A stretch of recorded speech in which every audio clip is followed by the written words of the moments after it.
بسم الله الرحمن الرحيم. دمان umada Soomaaliyeed meel kasta joogto waan salaamayaa. Dad badan baa su'aalo iga soo weydiinaya caawa arrinta igu dhacday. Oon rabaa inaan si fiican ugu faahfaahiyo. Waxaan marayay hotelka Star ama xaafadda Calaamada horteeda aan maraya ayaa dukaan baan ka soo baxay oo markaa ka adeegtay. Dukaankii markaan saa uga soo baxay waxay la kulantay qabtan oo ciidan yaacaya ayaa walaal maxaa dhacay baan ku yiri jira adigu muran yar kadib waxay ii sheegeen ma jiraan warqad ama dacwad ku socota warqad ay sidaan oo ay ugu soo dacweeyeen saycidi ama dibaan sameeyay ii sheegeen already adigu gacan baa la igu bilaabay ilaa dhowr iyo 10 askari ayaa gacan ay qaaday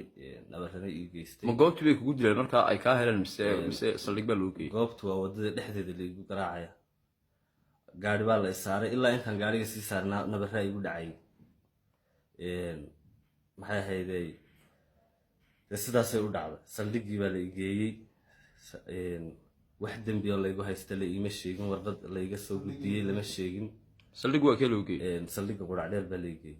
oo bima laga qoray markii saldhiga loo geeyay xataa la iga qoray ma jiro waxaasan kugu haysanaa layma oran dibadun baa la isoo saaro la isoo tuuray hadana saldhiga gudihiisa jirdil miyaa lagu geystay nabarro way igu dhacayeen intaan sii socday ilaa markii la qaaday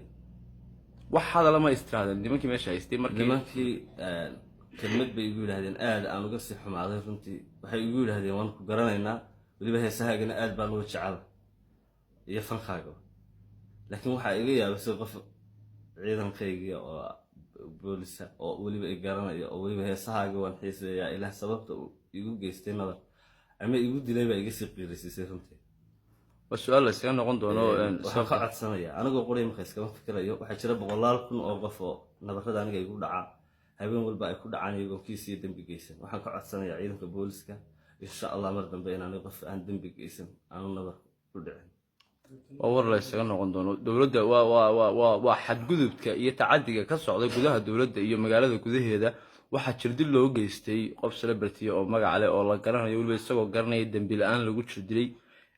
waad u jeedaan ninkan nabarrada ku yaala wajigiisa jirkiisa inta kale nabarrada ku yaala ka badan dhowr iyo 10 askari saldhiga qurac dheer ka tirsan ee magaalada Hargeysa muuqaalkaygaas cidii kasta oo soo gaara waa in ay share garaysaa waa in la faafiyaa muuqaalka waa in jawaab degdegana sida ugu dhaqsaha badan laga soo dhiibaa